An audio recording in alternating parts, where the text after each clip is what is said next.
Hi guys, welcome back to part 3 of the Storybook Cottage. We will continue to make this a 50s diner, so continue to watch. Right now we're going to drill this out to cut these corners even. I'm using a 2 1/8 inch bit. It has a pilot hole on it, but it's kind of large and it might swim back and forth. So I'm taking a 1/8 drill or 3/16 and drilling a pilot hole to get it started. And now I'll take the 2 1/8 inch bit. They sell these at Home Depot. They're used for cutting out door locks. What I did to make it appear even the same on this to the left, the center, and this will be the right.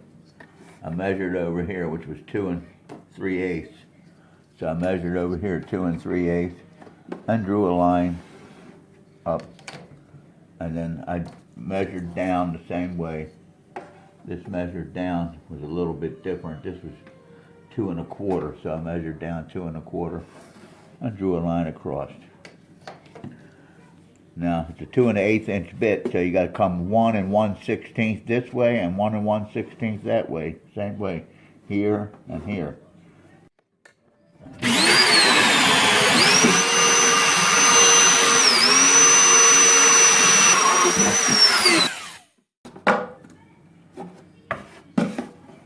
Do the same thing to the other side. Okay, so it should look like that. It's always nice to have a little whisk broom or a little dusting broom to kind of pull it up and sweep it off. If you don't have the capability of drilling a hole to make the corners round to match this, just cut it up straight here and straight across here, and then square these two corners to match, because they're going to get shingles on there anyway. And how accurate you want to put the shingles to match the curvature, or you can just come up there square and come over here and square. Okay guys, so you can use a regular saw to cut this out, or you can use a Dremel to do it, and we're going to use a Dremel and show you how we do it. If you have a hacksaw blade, you can take and put tape around the handle of it and use a hacksaw blade and just take your time.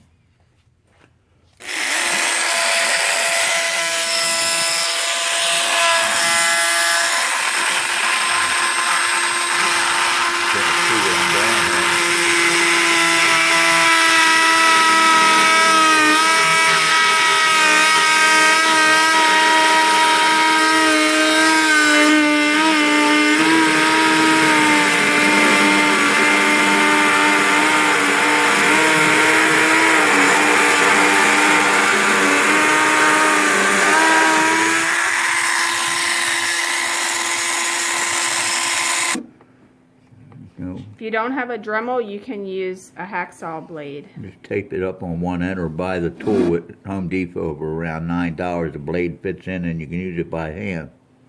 You don't want to buy a hacksaw. You just want to buy a little tool to put the blades in. And you can cut up and across and down. Depending on how sharp your blade is, how long it's going to take you.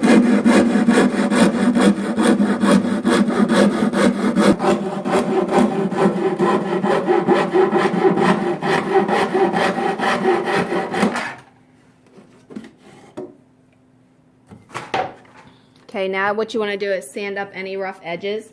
I will tell you that this Dremel tool is a little hard to see the guide, and because we couldn't really see where it was once it started getting sawdust on it, we went off a little bit. So we're going to have to do a little sanding up here before we put the shingles on. But that's what the opening will look like. Make sure you sand it real good using a sanding block.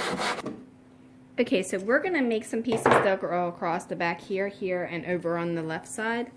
So once this is completely dry and the glue is sealed up in there, you don't really need this piece. So I'm just taking some wire cutters. You can take a saw or whatever you want. And I'm just cutting it. And breaking that off of there. Just like that. Okay? Now what that's going to do is that's going to allow me to put those pieces that I want there, and then it'll all glue back together with those other pieces. After I have it like that, then I'm just taking one of these box cutting blades and I'm just going straight up on it and smoothing it out. The purpose of this is because I want to finish off the back to make it look like it's all one piece and it's not separate pieces.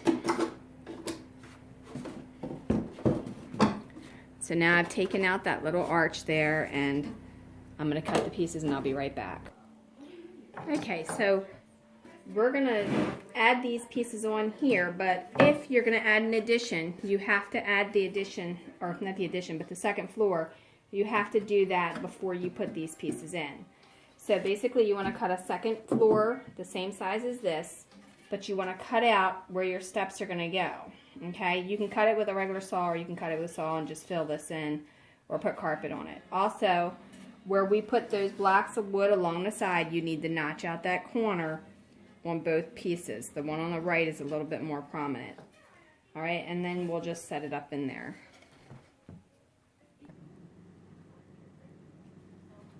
Alright, what we did now, we're going to put the second floor into this addition. We came up 6 3/4 of an inch to the bottom of where the floor is and draw a line down both sides, there and here, so we know it comes up. This part, the plywood will cover, and then you'll have a base molding that goes around it. So we'll stick this in and show you how to do it. This goes in. If you go in there cocked, it ain't going to go in there too good, so you got to go in straight, and then you have to raise it up to where it's got to go. Like that. The notch in there we did for steps. So we got the back part is on the line. The front part is going to be on the line. We'll get this up. Use a hammer to tap it up into place. And that's right where it's got to go. Alright, on the inside measurement, from the plywood up to the bottom of the other floor was 6 3/4. Now we want to put a couple of nails in here and on the other side. So what I'm going to do is go from here, the very bottom of the outside, because the inside plywood's up in here somewhere where the floor is, but to the middle of the floor that we put in there is 7 3/4 to the middle of that floor. So I just set this at 7 3/4. I'm going to draw a line right across it. And that's where our nails are going to go. Yeah. We're just using some wire brads to nail this in. Use a pair of needle nose to get them started, unless you got good fingers. I'm just going to put a couple nails in to hold it till the glue dries. Then we'll repeat that process with the inside. Okay, so when you're nailing this side, you want to turn the dollhouse upright, but make sure you're putting supports over here underneath so that your dollhouse doesn't like snap the roof off or a part of it or whatever. And then you just want to nail some here and over here. And this you can put a filler piece in as a scrap.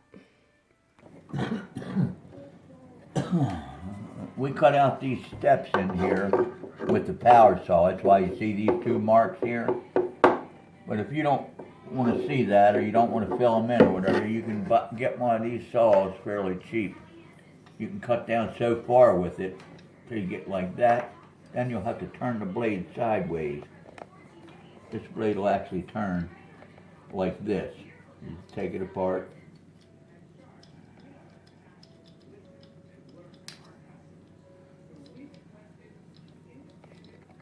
Turn the blade that way, and you have to turn this the same way. Turn that sideways, put your blade back in, and you can turn this one sideways. Once you get it sideways, put the screw back in it.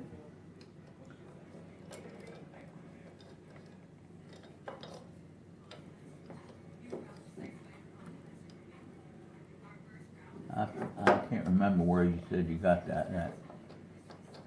I think I got it at Walmart or Home Depot, one of those two places. I just see the blade will go on a diagonal so you can cut. And when you're cutting down through it, this piece here doesn't hit your work. If you're sawing normal like this, you'll hit up in here.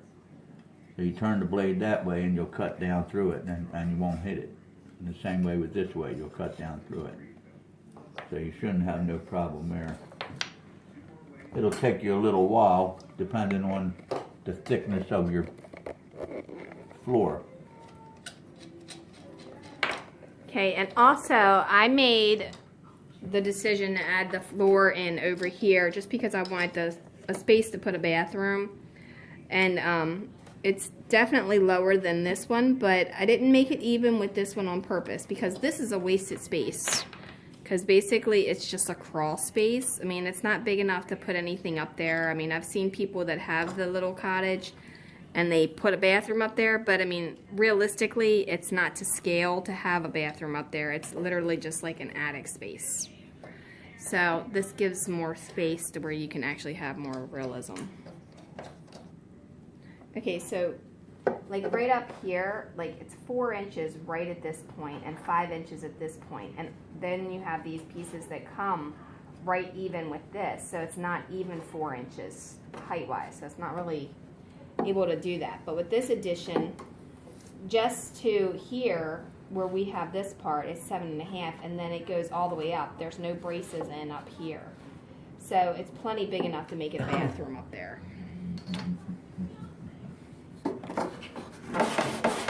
Okay, so what we did here is we took the plane and planed off this here because where their tab was, it overlapped and came out, and we took also around all the other tabs and evened it out so it was a flat surface. And then I told you we were cutting these pieces here to fit up in here. Those are straight. This one you have to cut on a slight bevel. You can either sand it or plane it, and then we're gonna put that up in here and glue it. Okay, so when you're doing this one, you want to put some glue right along this edge here, a little bit right along here, and a little bit across the top of this. Okay, and you can also put some along the front of this if you want. On the beveled part. Okay, and then you're going to just slide that right up in there, making sure that it is even with the edge. You want this edge to be even. Okay, and you want to put some masking tape on it to hold it in place until it's completely dry. Alright, so I just have 2 pieces and I pulled them really snug and I set them there. And then now with this one, I'm going to do the same thing, only I'm going to put a little bit right like that. And then I'm going to slide it up in here. Now, I'm going to make sure that I have that even with this edge here. And it's going to be, if you cut the wood right, it's going to be even with that edge as well. Okay, and then you're going to repeat that for the end. And then put some masking tape to hold it. Where's a piece of this scrap? What we're going to do is, we got this here, now we're going to take the same piece of this stuff here. This is the basswood that we had, pieces of it. And we're going to put it from here all the way across to over there. And it'll make a nice, clean, finished edge. Now, the basswood will be in 2 pieces when we cut it. It'll be a piece here and a piece here. Then also we're going to finish off up here so you don't see that rough edge as well. And we may take a piece and put here to cover this Yeah, because that crap up there. But before we put a piece here, we'll have to put a support piece for it to glue on, kind of like we did in here.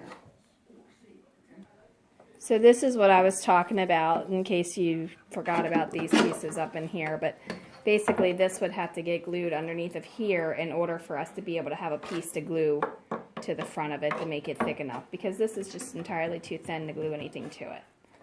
Alright, and then also, if you want to see the rest of this build, go ahead and follow and like and subscribe and leave a comment, question, or suggestion below. And then also I'm going to show you this real quick.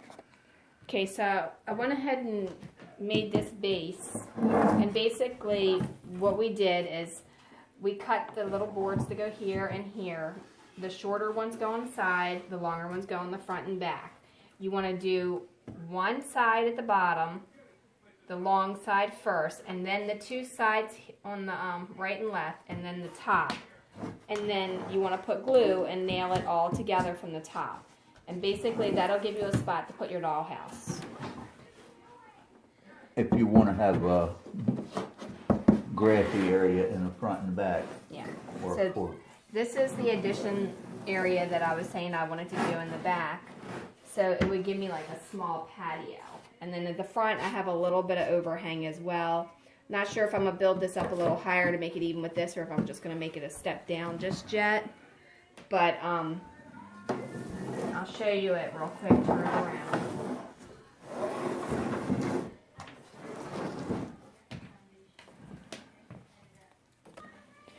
Okay, so this is what it would look like with the front. Now, if you want less of a back, then obviously you could have more of a front. It's completely up to you what you want to do. I mean, in a way, if you're going to have it out for display, maybe you want more of a front and you want to put some seating out here rather than in the back where nobody is going to see it. if they have the room, they can make it wider and have something go all the way around it. Yeah. But since I have the Beacon Hill in my house, and then I have Little Italy and I'm not nowhere near done, I don't have room to make this thing any bigger. So this is it for this dollhouse for size-wise. I couldn't add any more onto it, even though I could have. I just don't have the room for it. And we still have to finish up the inside and the windows and everything, and we have to sand this a little bit more, but basically that's it without the steps and without the windows and the interior. So if you want to see all of that, you have to definitely subscribe below because I'll be putting more videos out, and also subscribe to my website because the templates and everything that we've done are going to be on there. Alright, thanks for watching, and don't forget to like and subscribe to Dollhouse Miniature Madness and Tutorials. And the website is dollhouseminiaturemadnessandtutorials.com or dollhousetutorials.com. Okay guys, so if you want to see part 4, we're going to be adding some wallpaper and we're going to be finishing up those back pieces of wood. So check it out and we'll be back soon.